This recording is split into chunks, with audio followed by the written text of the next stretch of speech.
Hello दोस्तों, आज के इस नए लेक्चर सीरीज में हम लोग डिस्कस करने वाले हैं ज्योमेट्रिक प्रोग्रेशन, जिसको शॉर्ट में हम लोग बोलते हैं जीपी।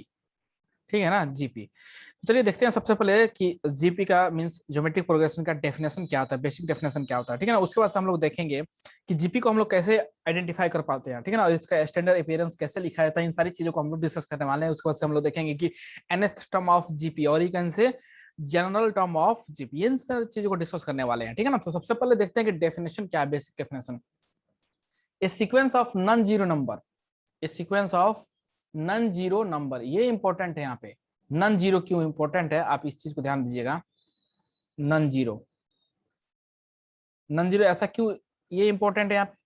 नॉन जीरो का मतलब ये है कि जीरो नहीं होना चाहिए ना, यही तो हुआ नॉन जीरो। ठीक है ना, जीरो नहीं होना चाहिए। Non zero number is called geometric progression. ऐसा क्यों? आप यहाँ पे सवाल ये है कि sequence of non zero number ऐसा क्यों है, इसलिए है क्योंकि क्या होता है ज्योमेट्रिक प्रोग्रेशन में हम लोग रेशियो लेते हैं। ठीक है ना, रेशियो देखते हैं हम लोग कि कॉमन रेशियो क्या होना चाहिए, सेम होना चाहिए। तो रेशियो होना, तो अगर उसमें जीरो आ जाएगा डिनोमिनेटर में, तो क्या हो जाएगा, जो फंक्शन जो होगा हमारा वो डिफाइन ही नहीं होगा वो। ठीक है ना, तो मींस अनडिफाइंड हो जाएगा ना, इसलिए नॉन जीरो होना चाहिए, ये फिक्स है कि जो सीक्वेंस होना चाहिए वो क्या कैसा नंबर होना चाहिए, वो सारे सीक्वेंस का नॉन जीरो होना चाहिए। जीरो आया तो फिर वो डिफाइन नहीं होगा। ठीक है, आई होप आपको ये चीज यहाँ तक पता चल गया होगा कि मैं क्या कहना चाहता हूँ। तो a sequence of non zero number is called geometric progression, okay, और you can say GP if the ratio of a term, if the ratio of a term and its preceding term is always constant। ठीक है ना, क्या होता है कि एक term है और उसका प्रीसीडिंग जो टर्म है, दोनों का जब रेशियो निकालते हैं तो हमेशा क्या मिलेगा आपको, कांस्टेंट होता है। ये चीज आपको ध्यान में रखना चाहिए। If a is the first term, a क्या यहाँ पे फर्स्ट टर्म है, and r is the common ratio, r क्या यहाँ पे कॉमन रेशियो है, then the standard appearance of a GP. तो अगर ए जो है फर्स्ट टर्म है और आर जो है कॉमन रेशियो है, तो standard means standard appearance GP का कैसा दिखाई देगा, कैसा होगा। ठीक है ना, तो चलिए ये तो सबसे पहला चीज तो यहाँ पे मैं ये डिस्कस कर चुका हूँ कि sequence of non zero number. Non zero क्यों होगा, क्योंकि हम लोग इसमें रेशियो लेते हैं, रेशियो लेंगे, अगर वो जीरो होगा तो फिर डिफाइन नहीं होगा डिनोमिनेटर में। हम लोग जानते हैं कि anything divided by zero undefined होता है। ठीक है, तो डिफाइन नहीं होगा। इससे मींस इससे बचने के लिए हमें यहाँ पे जो वर्ड्स लिखा गया है ये नॉन जीरो, नॉन जीरो का मतलब कि जीरो नहीं होना चाहिए। ठीक है ना, तो आई होप आप ये चीज पहले ही क्लियर हो गया है, क्योंकि हम लोग यहाँ पे रेशियो लेने वाले हैं। एपी में जीरो चलेगा। ठीक है ना, आई होप आपको ये चीज समझ में आ गया। अब देखिए, अब हम लोग बात करते हैं यहाँ पे कि इसका स्टैंडर्ड अपीयरेंस कैसा होगा। तो देखिए, मैं सबसे पहले यहाँ पे लिख रहा हूँ ए, ठीक है, यहाँ पे लिख रहा हूँ ए आर, यहाँ पे लिख रहा हूँ ए आर स्क्वायर। ठीक है ना, अब देखिएगा ए आर क्यूब। अब देखिए ये जो है ना हमारा, ये है फर्स्ट टर्म, इसको हम लोग बोलते हैं T1। ये हमारा है T2, ये क्या है T3, ये क्या है T4 है। ठीक है ना, अब देखिए इस चीज को समझने की कोशिश कीजिएगा। ये हमारा T1, T2, T3, T4। अगर हम Tnth मींस nth टर्म लिखना चाहते हैं तो क्या लिखेंगे, एन टी एन। तो टी एन क्या होगा, अब देखिए समझने का पैटर्न समझने की कोशिश कीजिएगा। देखिए यहाँ पे कुछ नहीं है, तो क्या मैं इसको ऐसे लिख दूं, r raised to the power zero. हम लोग जानते हैं anything raised to the power zero क्या होता है, वन होता है। तो मैं यहाँ पे r raised to the power zero का मतलब क्या हुआ, वन हुआ, तो ए इंटू वन ए ही होगा। ठीक है ना, तो r raised to the power zero लिख सकते हैं। अब देखिए यहाँ पे आर का पावर कितना है, वन है। ठीक है ना, तो अब देखिए इस जीरो को क्या मैं ऐसे लिख दूं, वन माइनस वन। यहाँ पे वन है, क्या इसको मैं ऐसे लिख दूं, टू माइनस वन। इस टू को क्या मैं ऐसे लिख दूं, थ्री माइनस वन। यहाँ पे थ्री है, क्या इसको क्या लिख दूं, मैं लिख दूं ऐसे three, sorry four minus one. यहाँ पे मैं लिख रहा हूँ यहाँ पे फोर माइनस वन। तो देखिए जो हमारा फर्स्ट टर्म है तो हम लोग क्या लिख रहे हैं, वन माइनस वन यहाँ पे लिख रहे हैं। ये हमारा सेकंड टर्म है T2 है, तो हम लोग क्या लिख रहे हैं, टू माइनस वन। ये थर्ड टर्म है तो क्या लिख रहे हैं हम लोग, थ्री माइनस वन। ये हमारा फोर्थ टर्म है तो हम लोग लिख रहे हैं फोर माइनस वन। अगर हमें nth टर्म लिखना हो तो क्या लिखेंगे, a into r raised to the power n minus one. Obvious है ना, ऐसे लिखेंगे ना, क्योंकि जो टर्म है उससे एक कम लेना है यहाँ पे। तो ये देखिए फोर है तो वो लिख रहे हैं फोर माइनस वन, तो मैं इस पे यहाँ पे लिख रहा हूँ a into r raised to the power n minus one. ठीक है ना, आई होप आपको ये चीज समझ में आ गया होगा। देखिएगा बात समझने की कोशिश कीजिए, T1 है तो हम लोग लिख रहे हैं a into r raised to the power zero, means एक लेस देन टर्म लिख रहे हैं। ठीक है ना, टर्म से जो है उससे एक कम ले रहे हैं हम लोग। T2 को क्या लिख रहे हैं, a r raised to the power one. T3 a r two, means r raised to the power two. ठीक है ना, अब देखिए उसी तरह से हम लोग यहाँ पे एंड है तो क्या लिखेंगे, n माइनस वन। तो ये जो होता है ना, ये जो होता है हमारा क्या होता है, लास्ट टर्म होता है, और यू कैन से ये होता है last term, last term of GP, last term or you can and it is denoted by L, or you can say nth term of GP, nth term of GP, okay, or you can say general term of GP, general term of GP, general term of GP, ठीक है। तो ये जो formula है ना, ये बहुत important है, आपको इसको याद रखना है हमेशा, ठीक है। तो क्या होगा लास्ट टर्म इसका हो जाएगा, इसका लास्ट टर्म फॉर्मूला क्या होता है, ए इन means T1 T2 T3 T4, उसके बाद से Tn क्या होता है, a into r raise to the power n minus 1, ठीक है। ये होगा लास्ट टर्म ऑफ जीपी, और you can say nth term of GP, और you can say general term of GP. अब हम लोग नेक्स्ट जो हमारा हेडिंग है वो है, नेक्स्ट हेडिंग है nth term from the and, nth term from the end। next heading है nth term of GP from the end,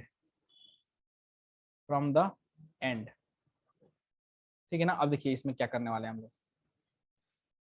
समझने की कोशिश कीजिएगा यहाँ पे भी। जैसे कि मैं लिख रहा हूँ first term a, second term लिख रहा हूँ ए आर स्क्वायर, ठीक है, थर्ड टर्म क्या होगा ए आर क्यूब होगा, इन द सेम वे, ठीक है ना।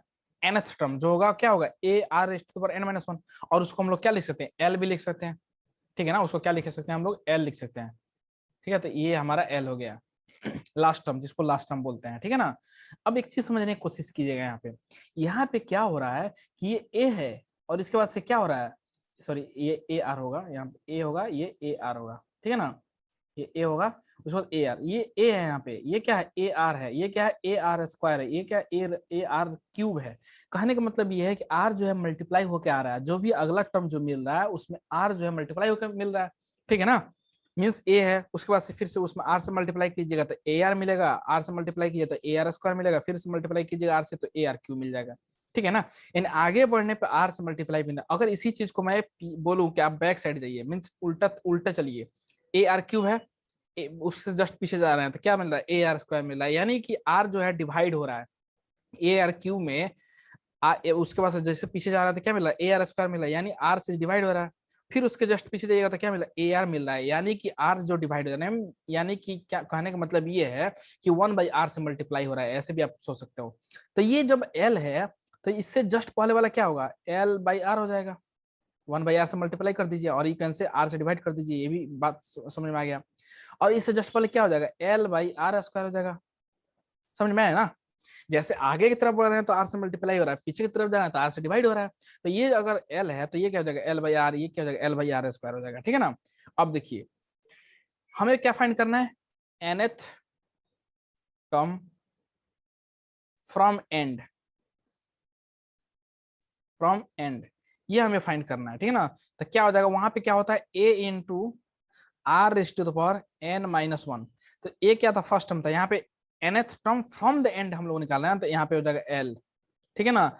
वहां पे r क्या था, वहां पे जो कॉमन रेशियो था क्या था r था, जब शुरू से निकाले थे फ्रॉम द बिगिनिंग, बट यहाँ एंड से अगर देखिएगा तो कॉमन रेशियो आपको नजर आएगा 1/r, तो मैं यहाँ पे लिख रहा हूँ 1/r, कॉमन रेशियो क्या आ जाएगा 1/r, एंड काम तो वही रहेगा n-1, ठीक है ना, तो n-1। आई होप आपको ये चीज यहाँ तक समझ में आ गया होगा कि हम लोग क्या कर रहे हैं। nth term from the end, ये हमारा फॉर्मूला होता है l into 1/r raise to the power n-1, ठीक है। nth term from the end l into 1/r into sorry l into 1/r raise to the power n-1, और उसमें क्या होगा फ्रॉम द बिगिनिंग में क्या होता है a into r raise to the power n-1, यहाँ पे हो जाएगा ए की जगह पे एल होगा, मींस फर्स्ट टर्म की जगह पे लास्ट टर्म लिखेंगे, वहां पे कॉमन रेशियो आर आता है जब शुरू से देखिएगा। तो देखिए यहाँ पे अगर देखिएगा यहाँ पे तो ये यहाँ पे जब देखिएगा तो इधर क्या आ रहा है कॉमन रेशियो आर आ रहा है, और इधर से देखिएगा तो कॉमन रेशियो क्या आ रहा है 1/r आ रहा है, तो यहाँ पे कॉमन रेशियो 1/r हो जाएगा rays to the power n-1, तो ये हमारा फॉर्मूला हो गया, ठीक है ना। तो आपको ये चीज ध्यान में रखना। अब हम लोग देखते हैं इससे रिलेटेड जो भी जेई के अंदर क्वेश्चंस पूछे गए जेई मेन के अंदर, उसको हम लोग क्वेश्चंस कुछ डिस्कस करते हैं, ठीक है ना। चलिए फर्स्ट क्वेश्चन है हमारा जो कि जेई एडवांस 1982 के अंदर पूछा गया था, जेई एडवांस 1982 के अंदर क्वेश्चन पूछा गया था। ये फर्स्ट एग्जांपल है, the third term of a GP, the third term of a GP is 4, then the product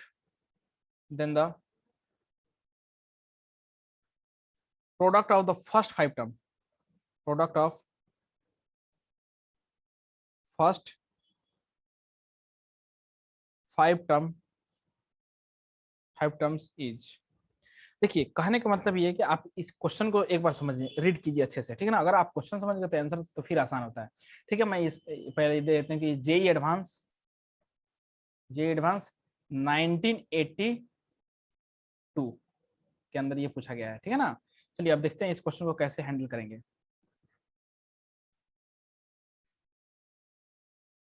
देखिए सबसे पहले क्या, third term of GP is 4, यानी हम लोग जानते हैं, सबसे पहले तो हम लोग जानते हैं कि जीपी क्या होता है, ए आर, यही तो होता है जीपी के terms. Let a r square a r cube, okay, up to a r raise to the power n minus 1, ये nth टर्म तक लिख दिया, ठीक है ना। अब हमें इसमें बोल रहा है कि थर्ड टर्म, यानी थर्ड टर्म कौन सा हो जाएगा, ये वाला हो जाएगा T3, यही तो है थर्ड टर्म, ठीक है ना। तो मैं यहाँ पे लिख रहा हूँ third term T3 is equals to 4, it is given. Third term का मतलब क्या हो, a r square equals to 4, ये गिवन है, ठीक है ना। ये हमारा गिवन है कि T3 जो है 4 है, यानी a r square equals to 4। अब देखिए अब हम लोग बात करते हैं product of the first 5 term, product of the first 5 term of GP, it means A into AR square into AR cube into AR raised to the power 4, ये हमें फाइंड करना है, ठीक है ना। तो आप देखिए इसको हमें फाइंड करना, तो अभी यहाँ से क्या काम बन जाएगा हमारा, देखिएगा यहाँ पे देखिए ए कितना टाइम्स ए है, 5 टाइम्स, तो मैं इसको ए रेस्ट टू द पावर 5 लिख रहा हूँ, ठीक है ना। आर को देखिए, आर का पावर 1 है, यहाँ पे आर का पावर 2 है, 3 हो गया, 3 6 प्लस आर का पावर 10 हो गया, ठीक है ना, आर का पावर 10 हो गया। अब देखिए अगर इसको आप ध्यान से देखिएगा तो ये क्या है, a r square raised to the power 5, क्या ऐसे लिख सकते हैं ना, हाँ बिल्कुल लिख सकते हैं। और आप थोड़ा सा ध्यान दीजिएगा तो आपको ये समझ में आ जाएगा कि भैया ए आर स्क्वायर वैल्यू जो है यहाँ पे चिपका सकते हैं हम लोग। तो यहाँ पे क्या करेंगे, आप चिपका दीजिए, तो ये क्या हो जाएगा 4 के पावर 5, ठीक है, 4 का पावर 5। तो ये हमारा रिक्वायर्ड आंसर हो जाएगा, ठीक है। So this is our required answer. So I hope आपको ये चीज समझ में आ रहा है। तो इसका आंसर क्या हो जाएगा, 4 रेज़ टू द पावर 5, ठीक है। तो क्वेश्चन बहुत आसान है, T3 इक्वल्स टू गिवन है, तो हम लोग जानते हैं कि जीपी के थर्ड टर्म जो होता है क्या होता है, a r square equals to 4, ये हो गया। उसके बाद product of the first 5 term means a into a r square into a r cube into a raise to the power a into r raise to the power 4। और देखिएगा ए का power 5 हो रहा है, आर का पावर 10 हो रहा है, तो इसको हम लोग लिख सकते हैं ए आर स्क्वायर का पावर 5, तो ये हो जाएगा 4 रेज़ टू द पावर 5, ठीक है। तो क्वेश्चन बहुत आसान है। नेक्स्ट क्वेश्चन देखते हैं। नेक्स्ट एग्जांपल है 3 6, नेक्स्ट एग्जांपल है 3 6 12 24 24, okay, and up to 3072, which term from the end, which term from end is 384। अब हमें देखिए ये सीरीज गिवन है, मींस यहाँ पे एक सीक्वेंस गिवन है जीपी का। अब ये बोल रहा है कि which term from the and is 384, ठीक है ना। यानी आपको क्या फाइंड करना है, एन, ठीक है ना। और nth term from the end ये गिवन है, यानी एन आपको फाइंड करना है, कितने नंबर जो फ्रॉम द एंड होगा, कितने नंबर का जो टर्म होगा वो 384 होगा। तो देखिए हम लोग फॉर्मूला जानते हैं, l into 1/r raise to the power n minus 1 is equal to कितना हो जाएगा, 384 हो जाएगा, ठीक है ना, 384। अब देखिए एल क्या है, लास्ट टर्म यहाँ पे गिवन है, लास्ट टर्म यहाँ पे गिवन है, ये वाला लास्ट टर्म है ना, यही तो एल है, ये हमारा एल है। तो मैं लिख रहा हूँ यहाँ पे 3072 इंटू 1/r। अगर आप ध्यान से देखिएगा तो r जो है ना यहाँ से क्या निकल आएगा, r इज इक्वल्स टू हो जाएगा 6/3 या 12/6 या 24/12। तो यहाँ से आपको 2 मिल जाएगा, यानी कॉमन रेशियो जो है 2 आ रहा है, सब में 2 आ रहा है, यानी कॉमन रेशियो 2 है।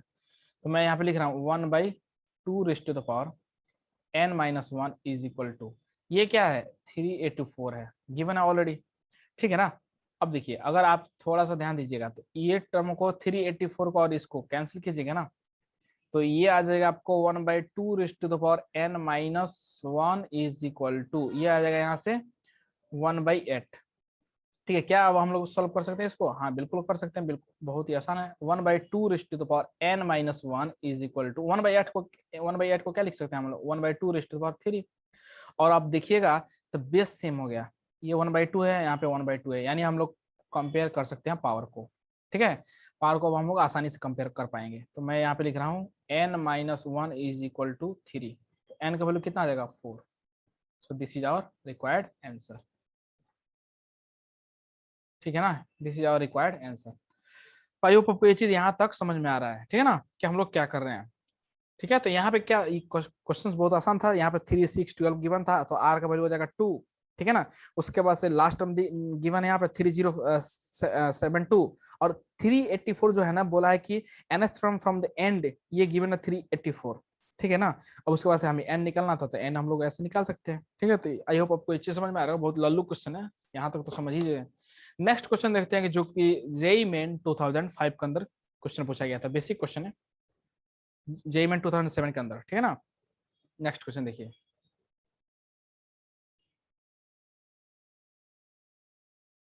In a GP consisting of positive terms, in a GP